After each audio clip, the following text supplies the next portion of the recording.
problem of television interference when switching lamps, lights, or ceiling fan can stem from several electrical issues. Grounding problems are a potential cause. Look for inadequate grounding at the subpanel or in the junction boxes where the circuits are connected. Inspect for loose ground connections or faulty grounding rods. Neutral ground connection issues can also be a factor. This includes mixing neutral and ground wires in the subpanel or anywhere else in the circuit. High resistance in the neutral wire can cause voltage drop and interference. Electrical noise could be generated by arcing or sparking in the subpanel or boxes due to loose connections or overloaded circuits. Electromagnetic interference from nearby appliances or devices is another possibility. To troubleshoot the issue, follow these steps. Firstly, inspect the subpanel and junction boxes thoroughly. Secondly, check for any loose connections, damaged wires, or improper wiring. Thirdly, verify that neutrals and grounds are separate at the subpanel and in all junction boxes. Fourthly, test the grounding system. Fifthly, measure the resistance between the ground rod and the neutral bus at the subpanel. Sixthly, check the continuity of the ground wire from the subpanel to all junction boxes. Seventhly, isolate the problem circuit. Eighthly, disconnect the suspected light and television circuits from the subpanel. Ninthly, reconnect the television circuit to the main panel and see if the interference disappears. Tenthly, inspect the junction boxes for cross connections.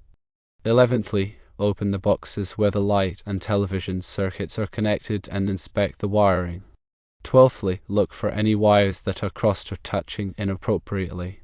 Additional considerations include calling for a professional inspection. Consider hiring a qualified electrician to inspect the electrical system and identify any potential hazards or code violations. If the issues cannot be resolved and the subpanel is not up to code, it may need to be removed and the circuits reconfigured. Improper grounding can cause a multitude of electrical issues. It is the path for fault current to safely return to the source, tripping a breaker or fuse and preventing electrical shock. Without proper grounding, stray voltage can appear on metal parts of appliances and electrical equipment. This can cause minor shocks or, in more serious cases, create a hazardous situation. An effective grounding system consists of a grounding electrode system, which is typically a ground rod or metallic water pipe connected to the building's electrical system. The grounding electrode must be properly sized and installed according to local electrical codes, such as the National Electrical Code (NEC). The ground wire, usually green or bare copper, connects all metal enclosures and non-current carrying metal parts to the grounding electrode. The size of the ground wire must be appropriate for the size of the circuit it protects, as specified in NEC Table 250.122. Grounding and bonding are two related but distinct concepts. Grounding connects the electrical system to the earth, while bonding connects all metal parts together to create a low impedance path for fault current. Bonding ensures that all metal parts are at the same electrical potential, reducing the risk of shock. Common bonding methods include using bonding jumpers to connect metal water pipes, gas pipes, and other metal parts to the electrical system. Bonding must be done in accordance with NEC Section 250.92. Neutral ground connection should only occur at the main service entrance. Connecting the neutral and ground wires at subpanels or other locations creates a parallel path for neutral current, which can lead to voltage drops, electromagnetic interference, and potentially dangerous touch voltage. The neutral wire carries the unbalanced current from the load back to the source. It should be insulated and sized appropriately for the circuit it serves. High resistance in the neutral wire can cause voltage drops, which can lead to dimming lights, malfunctioning equipment, and increased risk of electrical shock. The neutral wire must be sized in accordance with NEC Table 310.15, which considers the ampacity of the conductors and the type of load it serves. Electrical noise can be caused by various factors, including arcing, sparking, and electromagnetic interference. Arcing and sparking could occur at loose connections, corroded contacts, or damaged insulation. These events generate high-frequency noise that can interfere with sensitive electronic equipment. Electromagnetic interference (EMI) can be generated by nearby appliances, motors, and other electrical devices. EMI can be reduced by using shielded cables, filters, and surge suppressors.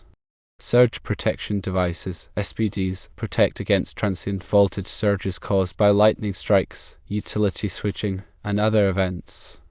SPD should be installed at the main service entrance and the subpanels to protect sensitive electronic equipment.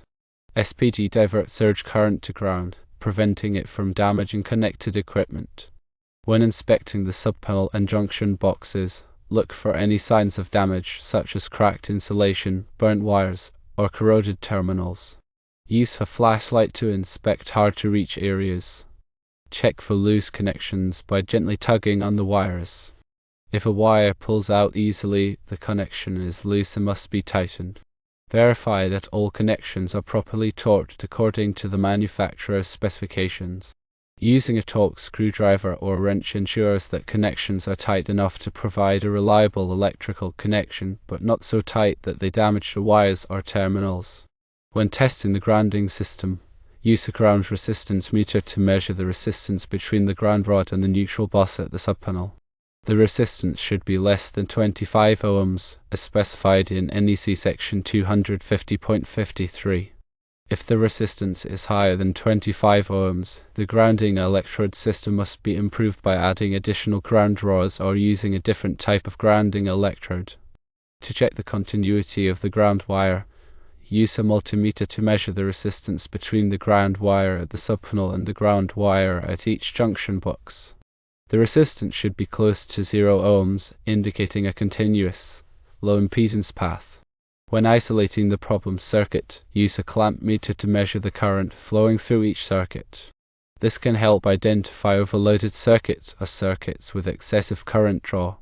If a circuit is overloaded, it may be necessary to add additional circuits or reduce the load on the existing circuit.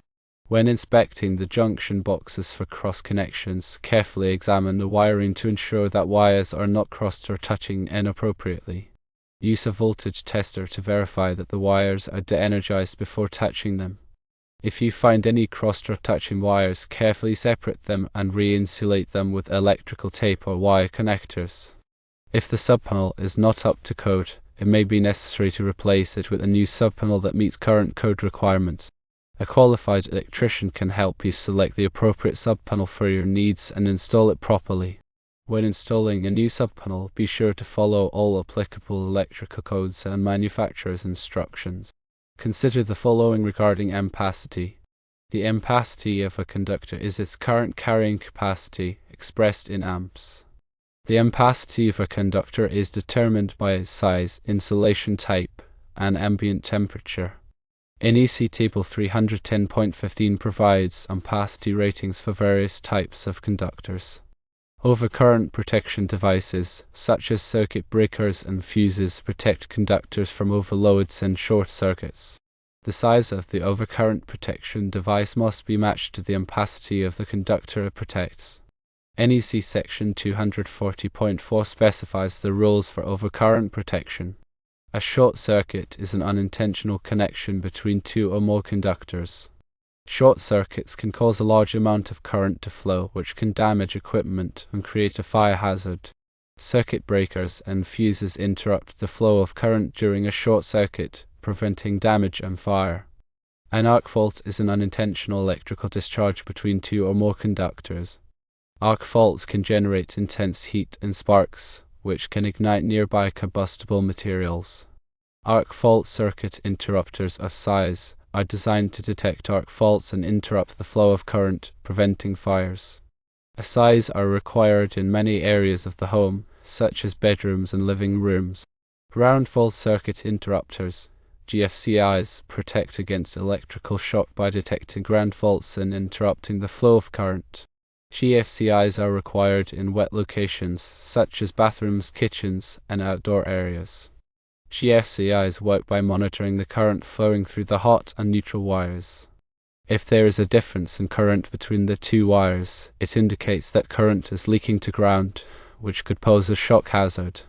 Electrical codes are constantly evolving to reflect new technologies and safety concerns. It is important to stay up to date on the latest code requirements to ensure that your electrical system is safe and compliant. Local electrical inspectors enforce electrical codes and can provide guidance on code compliance. Electrical permits are required for many types of electrical work, such as installing new circuits, replacing electrical panels, and adding or modifying wiring. The electrical permits ensure that the work is done safely and in accordance with code. When hiring an electrician, be sure to check their credentials and verify that they are licensed and insured. A qualified electrician will have the knowledge and experience to perform electrical work safely and correctly. They will also be familiar with local electrical codes and permit requirements. Never attempt to perform electrical work if you are not qualified. Electrical work can be dangerous and can result in serious injury or death. If you are not comfortable working with electricity, hire a qualified electrician to do the work for you. Regular maintenance of your electrical system can help prevent problems and extend its lifespan. Inspect your electrical system regularly for any signs of damage or wear. Check for loose connections, cracked insulation, and corroded terminals. Replace any damaged or worn components as soon as possible. Have your electrical system inspected by a qualified electrician every few years to ensure that it is safe and compliant with code. An electrical inspection can identify potential problems before they become serious hazards.